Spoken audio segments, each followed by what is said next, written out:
Assalamualaikum warahmatullahi wabarakatuh. Perkenalkan, kami dari kelompok 7 yang beranggotakan Amanda Yulia Demayanti dengan NPM 20101040001, Ufriza Silva Masai dengan NPM 201010004, dan Josin Sitinjak dengan NPM 20101040008. Di sini kelompok kami akan menjelaskan mengenai fiksasi. Subbab yang akan kita pelajari pada bab fiksasi ini yaitu yang pertama, definisi fiksasi, yang kedua yaitu jenis-jenis fiksasi, yang ketiga yaitu metode mendeteksi fikasi, yang keempat yaitu metode memitigasi fikasi, kelima yaitu teori-teori yang mendasari fikasi, dan yang keenam yaitu relevansi fikasi dalam riset BRIA dan contoh-contoh riset fiksasi. Subbab yang pertama, kita harus mengetahui apa itu fiksasi.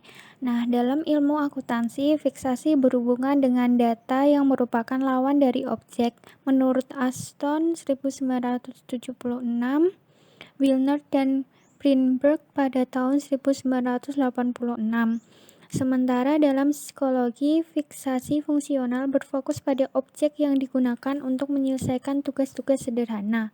Makna fiksasi baik dalam akuntansi maupun dalam ilmu psikologi pada dasarnya sama, yaitu berhubungan dengan penyelesaian tugas.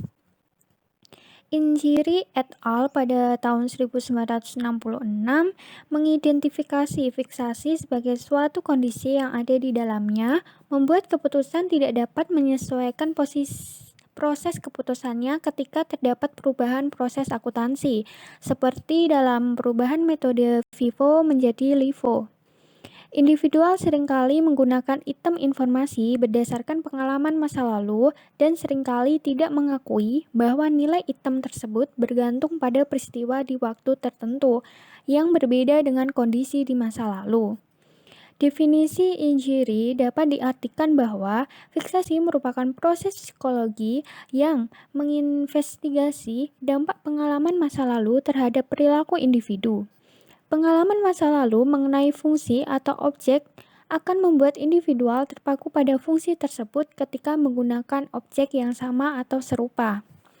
Dalam kondisi yang pasti, pembuatan keputusan mungkin merasa sulit atau bahkan tidak mampu menyelesaikan proses keputusannya dalam rangka merespon perubahan dalam proses akuntansi.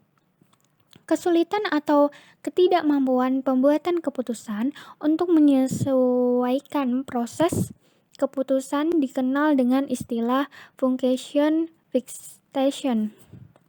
Individual dikatakan terfiksasi apabila mereka gagal dalam merubah kebiasaan di masa lalu untuk mengambil keputusan akibat adanya perubahan metode. Sebagai contoh fenomena fiksasi atau perubahan metode penyusutan yang menyebabkan perubahan pemrosesan informasi secara signifikan, seperti perbedaan dalam estimasi harga. Perubahan metode penyusutan dari metode garis lurus menjadi metode dipercepat atau sebaliknya menyebabkan perubahan pembobotan fixed overhead antara periode yang mengikuti perubahan dan periode sebelum perubahan. Nah, dalam ilmu psikologi, fiksasi berkaitan dengan satu fungsi, suatu objek dari kemungkinan banyak fungsi yang lain, sementara dalam ilmu akuntansi, fiksasi lebih ditekankan pada makna data. Interpretasi fiksasi dalam psikologi menggambarkan penggunaan satu data, misalnya laba, dalam fungsi seperti laba berfungsi dalam mengambil keputusan kapital budgeting. Kondisi ini sangat mengganggu pengambilan keputusan untuk mencatat fungsi lain dari laba, misalnya pengambilan keputusan dalam produk pricing, estimasi arus kas, dan Seterusnya, interpretasi fiksasi dalam ilmu akuntansi lebih berkaitan dengan makna data, yaitu ketika terjadi perubahan nilai laba yang disebabkan oleh perubahan metode. Misalnya laba A dihasilkan dengan metode LIFO dan laba A dihasilkan dengan metode FIFO. Maka nilai laba tersebut akan memiliki makna yang berbeda. Dalam fiksasi ini sendiri terdapat dua jenis, yaitu yang pertama ada fiksasi fungsional atau functional fixation. Nah, fiksasi dalam ilmu psikologi itu berfokus pada objek yang digunakan untuk menyesuaikan tugas-tugas yang sederhana. Fiksasi fungsional ini dapat terjadi dari pengaruh pengalaman masa lalu terhadap perilaku individual dalam proses menyelesaikan masalah. Pengalaman masa lalu yang dapat mempengaruhi perilaku individual itu tidak selamanya bersifat positif, seperti yang digambarkan oleh Dunker pada tahun 1945 mengenai konsep fiksasi fungsional yang memberikan efek negatif dari pengalaman masa lalu. Berbeda lagi, menurut Murray pada tahun 1991 itu menyatakan bahwa hipotesis fiksasi fungsional itu adalah penggunaan suatu objek dalam menyelesaikan satu tugas sebelumnya. Kemudian, yang kedua itu ada data fiksasi dalam akuntansi. Nah, dalam sudut pandang akuntansi, fiksasi berkaitan dengan data sebagai lawan dari objek. Ini menurut Aston pada tahun 1979. Oleh karena itu, ketika individual-individual terfiksasi oleh pengalaman masa lalu, maka mereka tidak dapat mengubah kebiasaan dalam mengambil keputusan pada saat merespon adanya perubahan proses informasi akuntansi yang mereka terima. Ini menurut Giri eta tahun 1966. Sebagai contoh, dalam sebuah pengambilan keputusan yang berkaitan dengan fungsi laba, perubahan metode penilaian persediaan akan mengubah sifat dan juga makna laba bersih atau net income. Jika pengambilan keputusan itu gagal untuk mengubah kebiasaan mereka dalam mengambil keputusan, itu akibat adanya perubahan metode, maka dapat dikatakan bahwa mereka itu terfiksasi. Nah, pada awal itu telah dijelaskan bahwa makna fiksasi baik dalam ilmu psikologi maupun dalam ilmu akuntansi itu adalah sama, yaitu berhubungan dengan penyelesaian tugas, meskipun berdasarkan penelitian masih diperoleh hasil yang kurang jelas.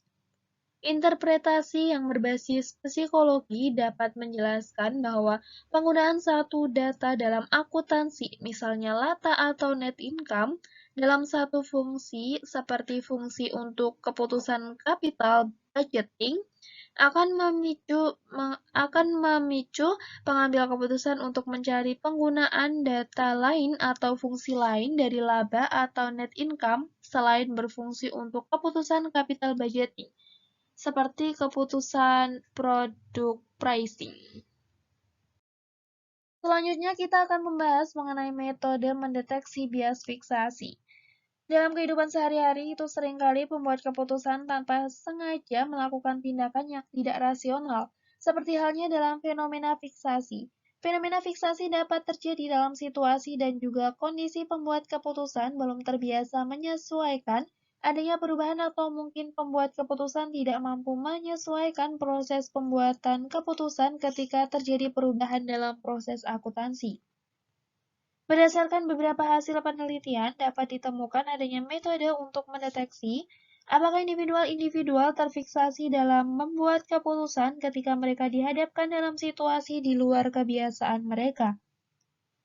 Metode untuk mendeteksi terjadinya fiksasi itu dapat dilakukan dengan dua cara.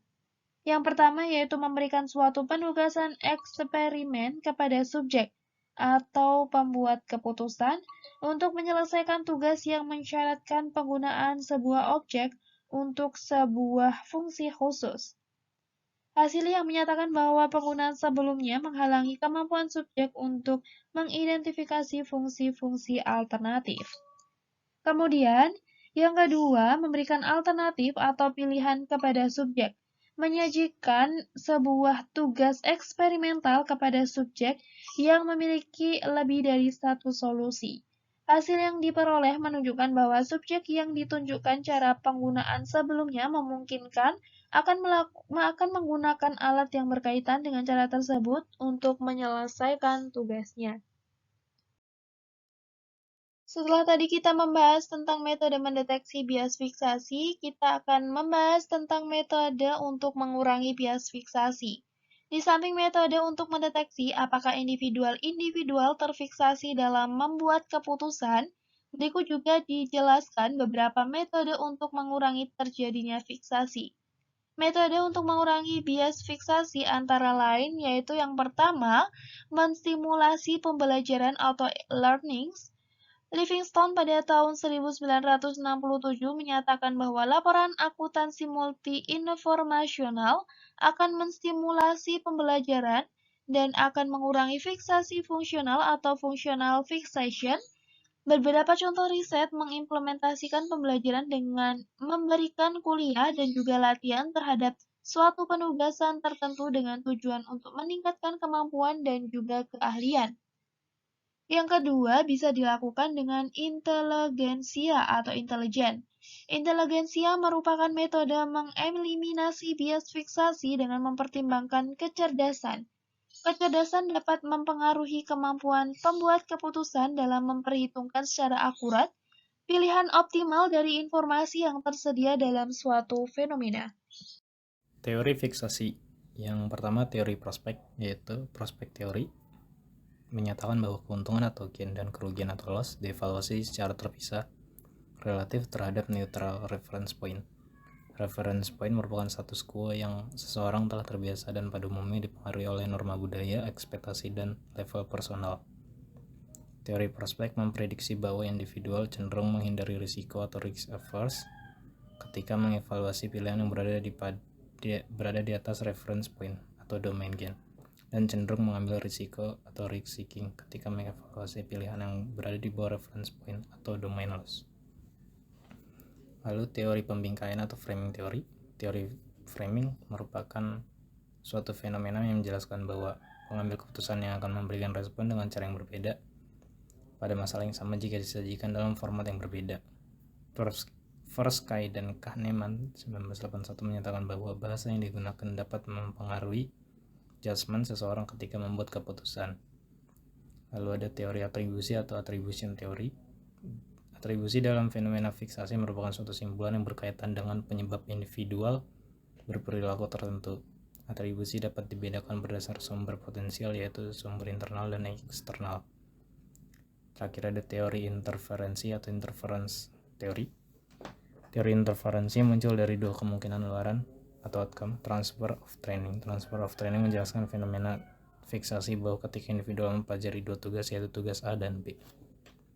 Relevansi penelitian bias fiksasi dalam pria. Penelitian di bidang manajerial maupun keuangan seringkali menguji terjadi efek fiksasi. Efek fiksasi berkaitan erat dengan perilaku individual atau membuat keputusan ketika membuat keputusan yang dipengaruhi oleh pengalaman masa lalu. Terjadinya bias fiksasi juga tidak terlepas dari adanya keterkaitan perilaku individual terhadap informasi dan fungsi akuntansi yang dipengaruhi oleh masa lalu. Berikut dijelaskan contoh-contoh riset yang menunjukkan relevansi bias fiksasi dalam fenomena praktik akuntansi. Yang pertama ada Aston pada tahun 1976 menguji adanya bias fiksasi dihubungkan dengan kemampuan pembuat keputusan dalam menyesuaikan adanya perubahan metode akuntansi dari full costing ke variable costing atau sebaliknya. Lalu Lippe dan Saltelio pada tahun 2000 mengkaitkan fenomena fiksasi dengan mendokumentasi balance scorecard. Yang terakhir ada Love dan Seals pada tahun 2001 menjelaskan terjadinya bias fiksasi dalam menggunakan informasi pengeluaran tak berwujud atau intangible expenditure untuk memprediksi laba masa depan. Contoh riset fiksasi yaitu Aston pada 1976. Studi Aston menguji fungsional fiksasi dalam konteks akuntansi yang menguji kemampuan membuat keputusan individual untuk menyesuaikan proses keputusannya dalam merespon perubahan proses akuntansi. Dengan dua pendekatan, yaitu increase atau perubahan akuntansi dari full cost ke variable cost, menunjukkan peningkatan pentingnya data biaya unit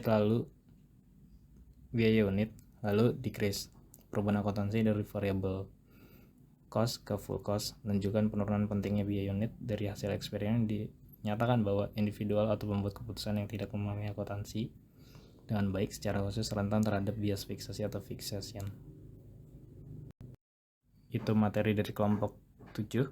Mohon maaf bila ada kesalahan atau pengucapan yang salah. Sekian dari kami, terima kasih.